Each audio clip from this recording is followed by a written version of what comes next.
In Notion, you can customize permission levels so that your colleagues, collaborators, and clients only have access to the pages and settings they need. Let us show you how. Notion is built to scale with your team as you grow, so the different permission levels help make sure your workspace works the way you want it to for 10 people or 10,000 people. In the Members section of Settings and Members, you can see the list of all the people in your workspace.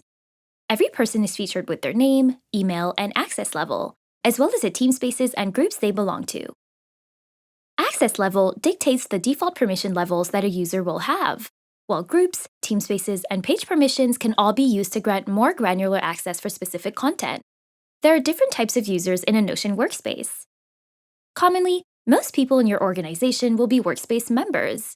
This means that they will be able to view, create, and edit pages in Notion. You will likely need to collaborate with people external to your company, people who you might want to share a few Notion pages with, but not your entire workspace. In Notion, we call these people guests. You can find their names and emails in the Guests tab, as well as the pages that are being shared with them.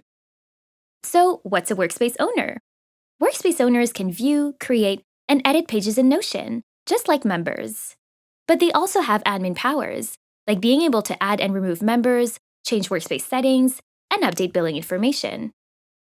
In the Enterprise Plan workspaces, there's another admin role, the Membership Admin.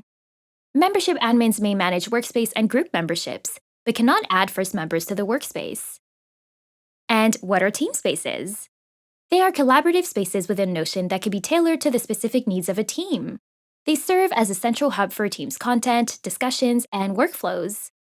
A workspace owner can create, oversee, and manage team spaces here. Each team space has its own set of permissions so that sharing can be precisely tailored to your organization's needs. For instance, a team space includes team space owners and team space members, with owners enjoying full access to team space pages, as well as the ability to edit team space settings. It's worth noting that anyone, whether a workspace owner, membership admin, or member, can also become a team space owner, granting them special permissions over the administration of just the team space they need. Learn more about team spaces in this video. There are several ways to add new members to your workspace. First, workspace owners may use the Add Members button and enter their email address here. You can select Workspace Owner, Membership Admin, or Member Status here. Then hit Invite. They'll receive an email with a link to this workspace to make joining easy. To allow anyone from a specific email domain to join a workspace, go to Settings. Here, you can manually type in your email domain and automatically allow anyone with said domain to join the workspace. Anyone with an email address tied to the email you just allowed can join the workspace by clicking on this link. Click Update to save your changes. Finally, Notion provides single sign-on functionality for business and enterprise customers to access the app through a single authentication source. This allows IT administrators to better manage team access and keeps information more secure. And if you're on an enterprise plan, you will have the option to set up SCIM in your workspace to manage provisioning users and permission groups. Now, let's dive a bit deeper into the other options you have for workspace members. In Notion, groups are used to manage page permissions and team space access. They allow you to easily manage these permissions in bulk, rather than on an individual member basis. From Members, click on the Groups tab to view all groups in your workspace, their members, and the team spaces the groups belong to.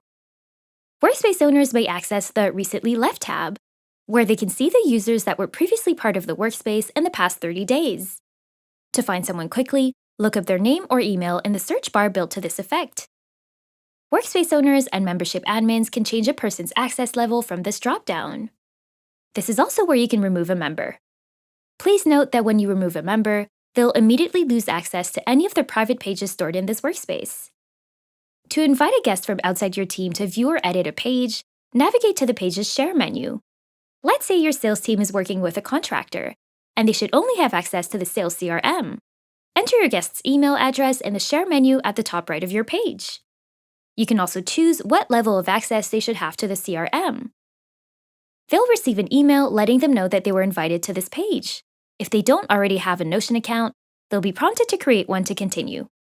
If your workspace is above the guest limit for your plan, new users that you share content with will be automatically added as a workspace member if they belong to your workspace's email domains. To quickly share a read-only page with someone who doesn't have a Notion account, just hit the Publish tab, then Publish again to publish it to the web, and share the link with them.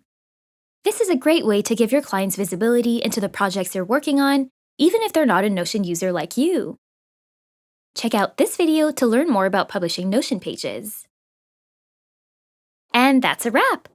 As you can see, Notion's flexible permission levels are designed to scale with your team's needs, ensuring the right access for every collaborator. Whether you're a small team or a large organization, managing internal members or external guests, Notion has got you covered. So go ahead and start inviting your team to Notion.